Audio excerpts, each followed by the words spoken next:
जय हिंद दोस्तों कैसे हैं आप। उम्मीद करता हूं कि आप अच्छे होंगे। दोस्तों जो मेरा आज का वीडियो है ये है डिफेंस पेंशनर पे। दोस्तों डिफेंस पेंशनरों को पेंशन के लिए इतना परेशान होना क्यों पड़ता है? सरकार अपने आप काम क्यों नहीं करती है? रिकॉर्ड ऑफिस पीसीडी अपने आप काम क्यों नहीं करता है? दोस्तों कई पेंशनरों के मेरे पास फ़ोन आते हैं, वो कहते हैं कि सर हमारी अभी से नॉर्मल रेट की फैमिली पेंशन स्टार्ट कर दी, हमारी इतनी डेट तक इनहेंस होनी चाहिए थी, इतनी तारीख से नॉर्मल स्टार्ट कर दी, तो हम कैसे ठीक करवाएं? हमें 80 साल का एडिशनल बेनिफिट नहीं दे रहे हैं पेंशन पे जो 80 ईयर्स के बाद मिलता है। तो दोस्तों ये सब काम सरकार का, जो डिपार्टमेंट में बैठे अधिकारी हैं, कर्मचारी हैं, उनका खुद का ये काम बनता है। किसी पेंशनर को बताने की जरूरत नहीं है कि सर हमारी ये वाली इतनी पेंशन बढ़ा दीजिए, हमारा ये रूल रिवाइज हो गया है, हमें इतनी एडिशनल पेंशन मिलनी चाहिए। मतलब पेंशनरों को पेंशन से रिलेटेड किसी चीज का बताने का जरूरत नहीं है, ना ही रिकॉर्ड ऑफिस, ना ही पीसीडीए, ना ही सरकार को। सरकार को ऑटोमेटिकली, रिकॉर्ड ऑफिस को ऑटोमेटिकली, पीसीडीए को ऑटोमेटिकली ये काम करने चाहिए। पेंशनरों को परेशान करने की बिल्कुल भी जरूरत नहीं होनी चाहिए।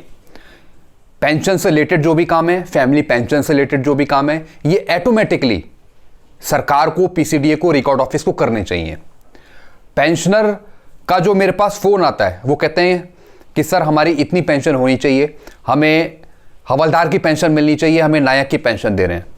तो दोस्तों ये जो भी पेंशन के रिवीजन का काम है, जो भी करेक्शन का काम है पेंशन का, ये ऑटोमेटिकली विभाग की तरफ से होना चाहिए, रिकॉर्ड ऑफिस, पीसीडीए, सरकार की तरफ से होना चाहिए। पेंशनरों को परेशान करने की बिल्कुल भी जरूरत नहीं है, ना ही पेंशनरों को यह बताने की जरूरत है कि हमारी इस पेंशन में ये करेक्शन करवाना है, हमारी इतनी पेंशन होनी चाहिए। पेंशनरों को किसी बात की भी टेंशन लेने की जरूरत नहीं होनी चाहिए, सरकार को ऑटोमेटिकली ये काम करना चाहिए।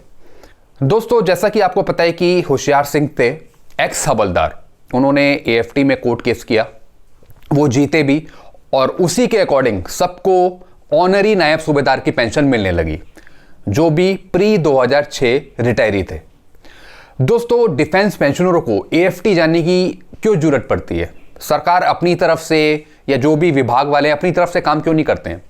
अब क्या हर एक पेंशनर अपने केस को लेके एएफटी जाता रहेगा? उसे और भी बहुत से काम रहते हैं, उसे और भी बहुत सी चीज़ें हल करनी है अपनी। क्या वो पेंशन से रिलेटेड इशू में उलझा रहेगा? दोस्तों इसकी तरफ से सरकार को कुछ सोचना चाहिए। जो भी विभाग में काम कर रहे हैं कर्मचारी, उनको सोचना चाहिए कि हर एक कोई पेंशनर एएफटी नहीं जाएगा अपनी पेंशन को ठीक कराने के लिए। आपको ऑटोमेटिकली ये काम खुद अपने तरीके से करना है, ऑटोमेटिकली तरीके से आपको पेंशनरों की हेल्प करनी है पेंशन से रिलेटेड। दोस्तों इसलिए हमें जो फोकस करना है वो सरकार की तरफ करना है। जो भी काम कर रहे हैं, चाहे रिकॉर्ड ऑफिस कर रहे हो, चाहे पीसीडी कर रहा हो, चाहे सीडी कर रहा हो, कोई भी जो काम कर रहा है पेंशन से रिलेटेड, तो सरकार को यह सोचना चाहिए कि हम अपनी तरफ से कोशिश करें पेंशन रिवाइज करने की, पेंशन करेक्शन करने की, ना कि पेंशनर बताए सरकार को कि हमारी ये करेक्शन करना है पेंशन में, हमारी ये रिवाइज होनी है। इसलिए ज़्यादा से ज़्यादा फोकस करना है कि सरकार इस पर काम करे, पेंशन रिवीजन का काम, पेंशन करेक्शन का काम वो ऑर्डर दे रिकॉर्ड ऑफिस को, पीसीडीए को, कि आप आगे बढ़कर पेंशनरों की पेंशन में सुधार करें, ना कि पेंशनर एएफटी जाता रहे या फिर कोर्ट केस करता रहे या इधर से उधर भटकता रहे अपनी पेंशन ठीक कराने के लिए, अपनी पेंशन करेक्शन कराने के लिए। तो दोस्तों ये बहुत ही गलत काम है। पेंशनरों को बिल्कुल भी परेशान करने की जरूरत नहीं है।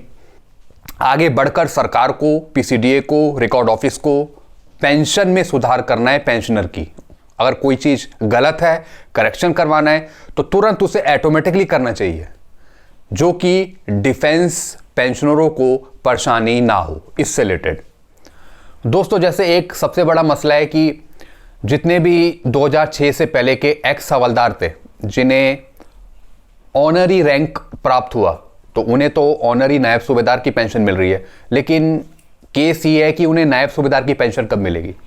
क्योंकि 2006 के बाद जितने भी रिटायर हुए हैं उन्हें तो एसीपी लग के, एमएससीपी लग के नायब सूबेदार की पेंशन मिल जाती है, लेकिन 2006 से पहले के जो हैं एक्स हवलदार जिन्हें ऑनरी रैंक मिला है, तो वो सिर्फ ऑनरी नायब सूबेदार की पेंशन ले रहे हैं। उन्हें नायब सूबेदार की पेंशन कब मिलेगी, ये सबसे बड़ा क्वेश्चन है। तो दोस्तों इसमें पेंशनरों को परेशान होने की बिल्कुल भी जरूरत नहीं होनी चाहिए। ये सरकार की तरफ से खुद ये आगे बढ़कर काम करना चाहिए कि हम भी अपने डिफेंस भाइयों का कुछ सोचें, कुछ करें उनके लिए। तो दोस्तों मैंने तो ये देखा कि पेंशनर बहुत परेशान रहते हैं, वो इसलिए क्योंकि सरकार कुछ करती नहीं है। छोटे मोटे करेक्शन के लिए पेंशनर बेचारे परेशान होते हैं, इधर उधर कॉल करते हैं, कभी एएफटी जाते हैं, कभी पीसीडीए चले जाते हैं इलाहाबाद, वहाँ पे कभी कंप्लेंट डालते हैं। तो बहुत सी दिक्कत का सामना करना पड़ता है डिफेंस पेंशनरों को अपनी पेंशन में सुधार के लिए, अपनी पेंशन में करेक्शन के लिए। यानी अगर एक डेट ऑफ बर्थ भी सही करवानी हो तब भी बहुत मुश्किल का सामना करना पड़ता है डिफेंस पेंशनरों को। तो दोस्तों जो ये काम करता है ये डिपार्टमेंट करता है, अपनी तरफ से कुछ गलती करता है या फिर कुछ भी गड़बड़ कर रहा है पेंशन में तो उसे ही सुधार करना चाहिए। अगर आपने गलती कर दी है तो आप उसे जल्दी से जल्दी सुधारें ताकि पेंशनर परेशान ना हो। तो दोस्तों आगे से इस बात का ध्यान रखना चाहिए सरकार को, पीसीडीए को, रिकॉर्ड ऑफिस को, कि पेंशनर को कभी आगे बढ़कर पेंशन पर कभी काम नहीं करवाना। जो भी एक काम है ये ऑटोमेटिकली सरकार की तरफ से होना चाहिए। जो भी पेंशनर चाहता है, चाहे पेंशन करेक्शन के लेकर हो, चाहे पेंशन अपडेशन का हो, चाहे फैमिली पेंशन से रिलेटेड कोई इशू हो, पेंशन से कोई भी रिलेटेड कोई इशू हो, वो सरकार को, पीसीडीए को, रिकॉर्ड ऑफिस को अपनी तरफ से सुलझाना है, आगे से आगे बढ़कर, ना कि पेंशनर को दुखी करना है।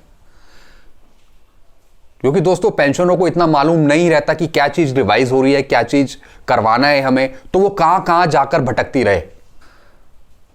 तो दोस्तों सरकार को इस बारे में सोचना चाहिए। तो आज का वीडियो मेरा यही था।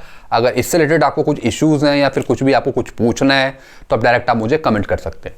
Thank you very much.